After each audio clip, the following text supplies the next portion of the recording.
Just a bit of a minor solar update slash kind of a redirect video, because I see that I've gotten over 1,000 subscribers on this channel, but because I'm not really going to be doing all that much on it for the foreseeable future, I do have another channel which I created about a year ago, and have some plans on some podcasts for me and several friends of mine as far as our own view as kind of semi-insiders as far as the implosion of academia, and between me and the other two contributors that we have lined up right now,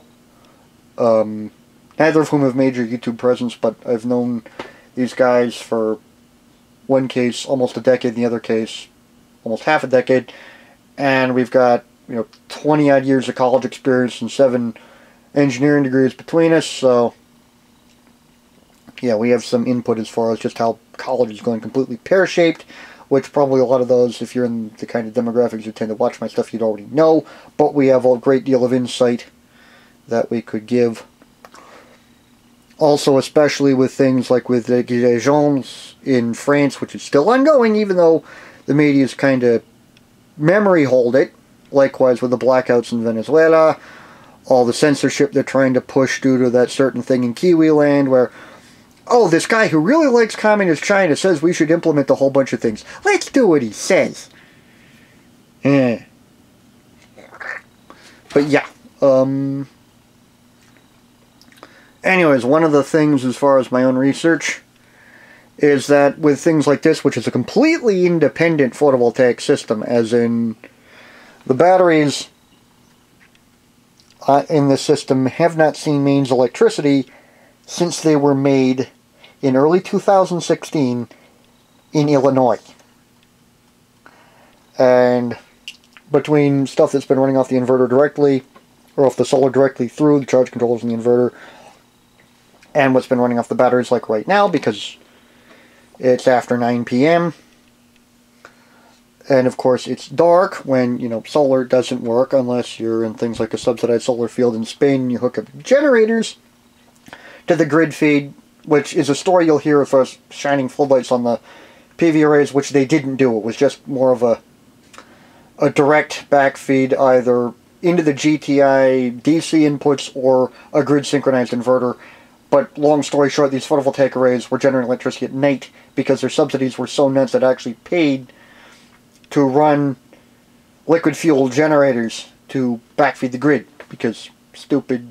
but then again that's grid tie solar, which doesn't really work on an economic sense. And of course with things like occasional Cortex, Cal Farts Cortez, the Green New Deal, that whole fiasco, we also have some, actually more than some thoughts on that and the applicability of solar. For example, this is the kind of solar that works. This is the kind of solar where, to date, since I commissioned this system in late May of 2016, we've had at least 3 blackouts where I didn't initially know that the mains electricity went out because this kept working. As opposed to things like the Tesla Powerwall, which, fun fact, something I only just found out a couple of days ago,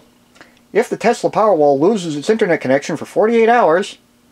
it shuts down. Because it will be able to talk back to the mothership to spy on you and send all kinds of stuff which you don't have access to because Tesla.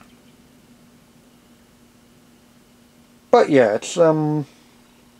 definitely with the way things are headed, like 73% of France,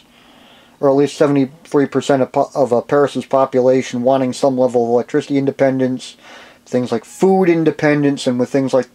all these weather systems which have been hitting the Midwest in the past week, a whole bunch of farmers aren't going to be able to plant stuff, farmers going bankrupt left and right, so more having to make your own food, grow your own food, that kind of stuff. So I plan on having some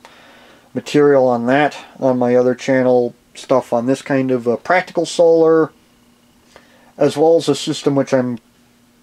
at least planning on building over the course of the next year using a Solarc. If I can scrape up the money for one of those, because the EMP protected version, $7,700. But that's the system that, at least simply because it's the only thing that's EMP hardened, because there's this various technical stuff that I don't really approve of, namely not implementing frequency modulation of the output for AC coupling, so that means that any AC coupled grid tie inverters have to go through the one generator slash dump load contactor output input in the unit, the thing not having any auxiliary controls, so that we can just hook up other loads to contactors which are controlled by the Solar Arc, not being able to parallel them, because even though you'll see things on like Engineer 775's videos, as well as Solar Arc's own webinars and what have you,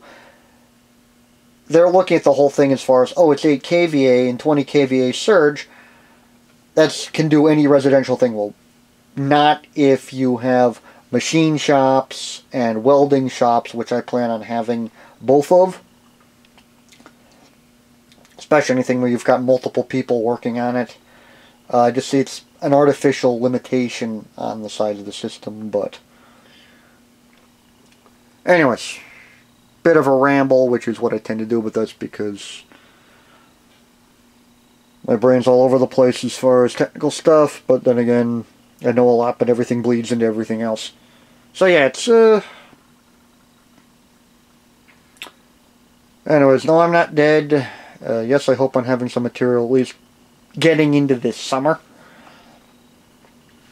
But I'm still in the process of setting up the recording studio that we're going to be using, getting the computers all squared away, whole bunch of stuff, whole bunch of projects, and me and the other two contributors are all extremely busy because engineers. So yeah. Anyways, guess that's the end of the video.